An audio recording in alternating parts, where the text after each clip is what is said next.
Hello বন্ধুরা, তোমরা সবাই কেমন আছো? আশা করছি তোমরা সবাই খুব খুব ভালো আছো। আমিও ভালো আছি। তো আজকে আবার চলে আসলাম একটা নতুন ভিডিও নিয়ে। আজকেও কিছু গল্প তোমাদের সাথে করব, তো তাই জন্য ভিডিও নিয়ে চলে আসলাম।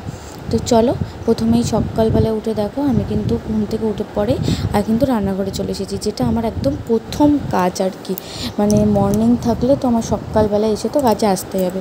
তো ভাত বসিয়ে সয়াবিনটা করে, এই সয়াবিনটা সিদ্ধ করতে দিলাম। কালকেও যেহেতু আমার নাইট ডিউটি ছিল, মানে নাইট মানে 8টা পর্যন্ত ডিউটি ছিল, তো বাড়ি আসতে আসতে তো প্রায় 9:30 বেজে গেছিলো। কালকে একটু চাপও ছিল, সেই জন্য তরি তরকারি কিছুই কুটে রাখতে পারিনি।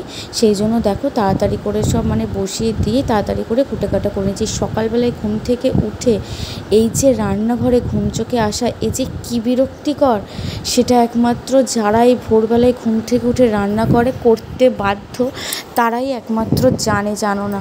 তোমরা হয়তো অনেকেই সকালবেলায় কারোর মানে হাজব্যান্ড চলে যায়, তো তার জন্য রান্না করতে হয়, বা কারোর নিজের জন্য রান্না করতে হয়।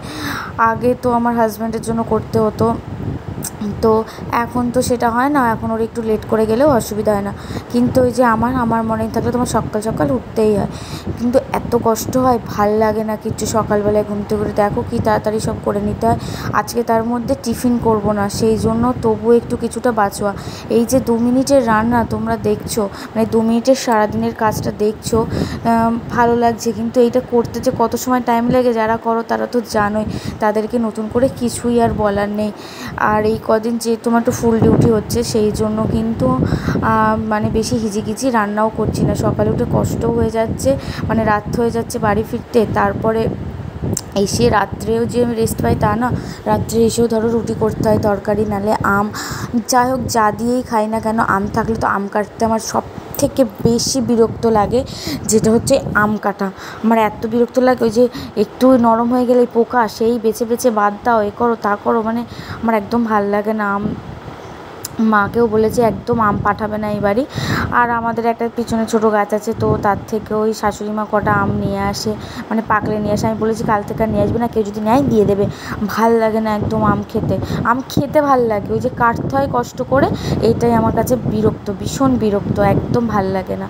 আর সত্যি কথা বলতে কি, মানে দু এক সময় এত কান্না পায়, আজকে বসে বসে কাঁদছিলাম না পেটে, আমার এত কষ্ট হয় না কি বলবো। দু একদিন মনে হয় কিনা ধুর সব কিছু ছেড়ে অন্য কোথাও চলে যায়, যেদিকে দু চোখ যায় সেদিকে ঘুরে আসি।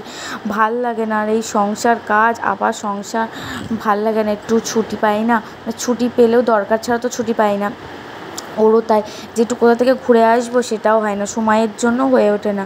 মানে সুযোগ থাকলে, মানে উপায় আছে, ইচ্ছা আছে, উপায় নেই, যেটাকে বলা হয়। অনেক সময় উপায় থাকে না, ইচ্ছা থাকলে উপায় থাকে না।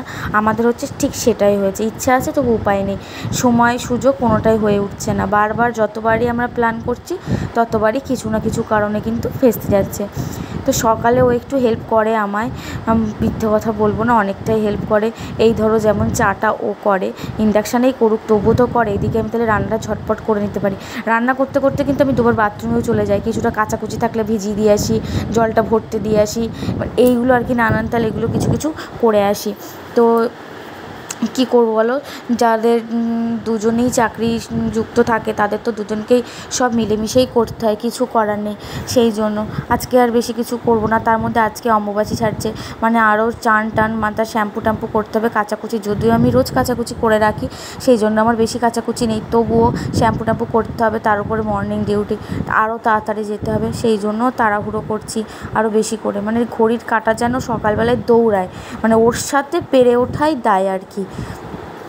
কী বলবো, আসার মধ্যে টিফিন করে নিই। আম্মুকে বলেছিলাম যাই হোক কিছু খেয়ে নিও তুমি, ও তো সকালে ভাত খেয়ে চলে যায়, তো টিফিনটা ওকে দিয়ে দিই। তুমি বলছিলাম যাই হোক কিছু তুমি খেয়ে নিও বাইরে থেকে, আর আমি হচ্ছে সকালেও দেখি কিছু খেয়ে নেবো খুনি কিনে। তো এই জন্য বলে আমি ওই কেক কিনেই খেয়ে নিয়েছিলাম। তো ভাল লাগে না।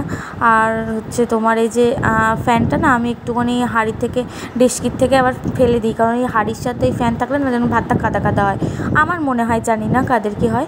তো যাই হোক, এই যে আমাকে তো অনেকটা হেল্প করে, বললাম ও চাটাও করে দেয়। তো আমার দিকে রান্না কিন্তু প্রায় কমপ্লিট হয়ে গেছে, কারণ উচ্ছেটা ভাজা করতে হবে। এইটাই ভাবছি মানে মেয়েদের জীবনটা কতটা মানে আর কি, যখন ওখানে থাকে তখন বাধ্যতামূলক মানে করতেই হবে, এরকম কিছু ব্যাপার থাকে না। ও করলাম করলাম, না করলাম না করলাম, এরকম একটা ব্যাপার থাকে। কেন জানি না, এটা মেয়েদের ক্ষেত্রেই কেন হয়। হয়তো শাশুড়ি কিন্তু ভালোবাসে, শাশুড়ি করতে চায় না, কিন্তু ওই যে মা যেমন জোর করে বলে না করতে হবেই না তোর, থাক ফেলে রাখ, আমি করবো খুনি, তোর কষ্ট হয়ে গেছে, এরকমভাবে বলার না কেউ থাকে না এখানে। মানে নিজের সংসারে তখন নিজের ছাড়া আর কেউ থাকে না। সেটাই আমি কাঁদছিলাম যে সত্যি সত্যি মেয়েদের জীবনটা এরকম কেন হয়, যে করতে হয় তার জন্য কিন্তু কষ্ট না, কিন্তু মায়ের কাছে গেলে মা যেমন জোর করে বলে যে না করবি না, করতে হবে না, এটা খাবি জোর করে, এই জোর করে বলার মানুষটা না বিয়ের পর আর হয় না। হ্যাঁ হাজব্যান্ড করে, শাশুড়িও বলে, কিন্তু সেই জোরটা কিন্তু থাকে না। যাই হোক, অনেক বকবক করে ফেললাম।